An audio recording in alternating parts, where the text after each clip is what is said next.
नमस्कार, मैं हूं रत्ना और आप देख रहे हैं सी न्यूज भारत। खबर उत्तर प्रदेश के जनपद रायबरेली से है, जहां योगी सरकार के 8 साल पूरे होने पर सेवा, सुरक्षा और सुशासन के थीम पर एक विशेष मेला आयोजित किया गया।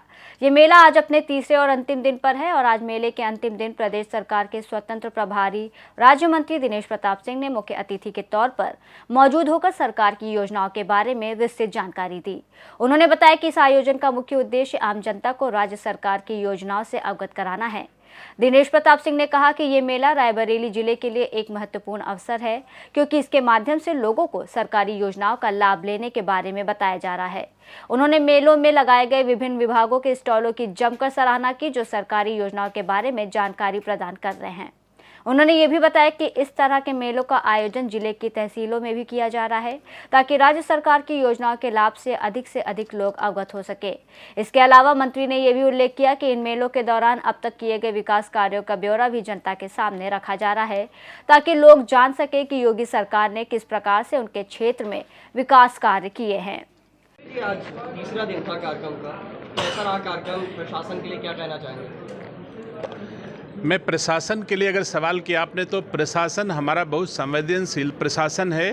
राज्य सरकार की आशा के अनुरूप रायबरेली का चाहे पुलिस प्रशासन हो, चाहे जिला प्रशासन हो, चाहे डेवलपमेंट का डिपार्टमेंट हो, सभी लोग मेहनत परिश्रम करके सरकार की आशा के अनुरूप रायबरेली वासियों की सेवा कर रहे हैं और उत्तरोत्तर रायबरेली विकास के पथ पर अग्रसर हो रहा है, ऐसा महसूस होता है।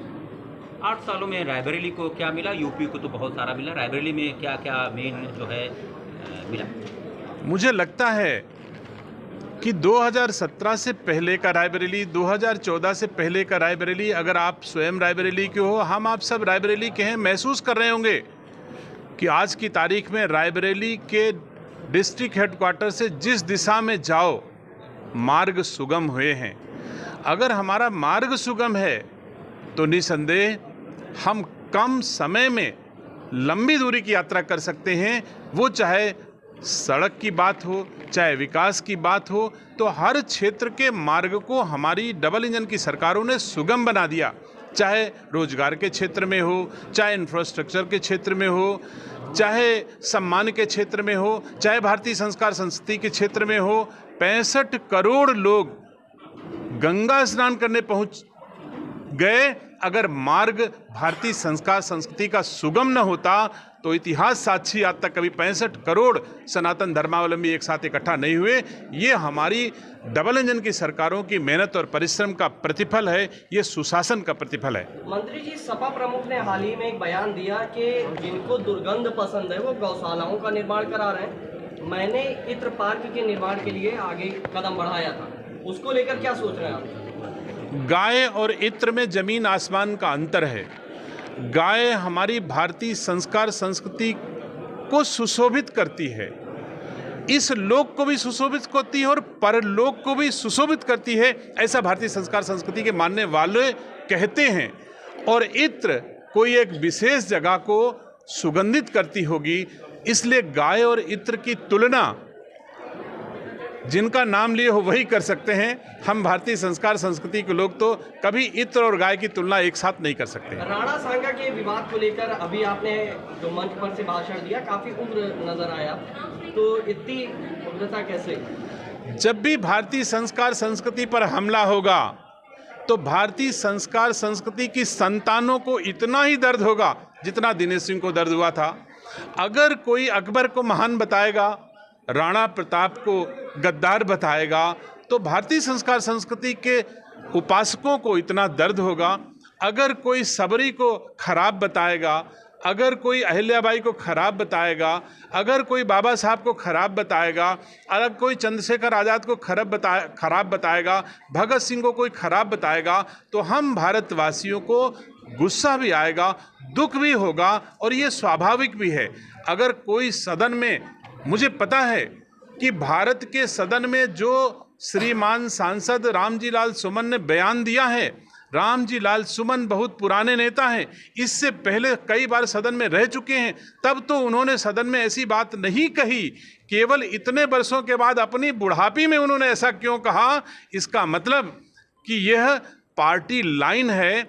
जब समाजवादी पार्टी और कांग्रेस पार्टी किसी तरह से भारतवासियों के भावों को अपने साथ नहीं जोड़ पा रही है सेवा और परिश्रम के बलबूते पर, तो इस तरह के कंट्रोवर्शियल बयान देकर के सस्ती लोकप्रियता पा करके राज करने का सपना देख रहे हैं।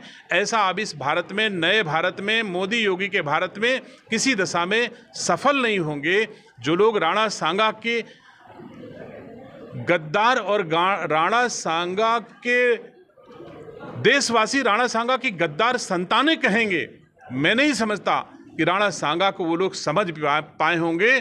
चाहे वो महाराणा प्रताप हो, चाहे वो उदय सिंह जी हो, और चाहे राणा सांगा हो, चाहे चंद्रशेखर आज़ाद हो, चाहे भगत सिंह हो, चाहे बाबा साहब अम्बेडकर हो, इन सब ने हमारे देशवासियों को ऐसा कुछ दिया है जिससे हम पीढ़ियों भर इनकी अगर गौरव गाथा गाएं, वही हमारे लिए उचित होगा। यही हमारी संस्कृति का उद्देश्य है। आज भी हमारी संस्कृति इतनी मजबूत है, अगर कोई छोटे से बच्चे को 2 साल 3 साल के बच्चे को एक टॉफ़ी दे दो तो वो भी कहता है थैंक यू अंकल। तो हम इतने नालायक नहीं हो सकते कि जिन्होंने राष्ट्र रक्षा के लिए, हमारी रक्षा के लिए अपने प्राणों की आहुति दे दी, उनको हम कभी गद्दार कह सकते हैं। हम गुरु गोविंद सिंह को कभी गद्दार नहीं कह सकते हैं। हम ऐसे रायबरेली से सी न्यूज़ संवाददाता मृदुलेश की रिपोर्ट। इस मेला के माध्यम से योगी सरकार की योजनाओं की जानकारी लोगों तक पहुंचाई जा रही है, जिससे वो इन योजनाओं का लाभ उठा सके और राज्य सरकार के किए गए विकास कार्यों से अवगत हो सके। फिलहाल इस खास खबर में बस इतना ही। देश और दुनिया की तमाम बड़ी खबरों के लिए देखते रहिए सी न्यूज़।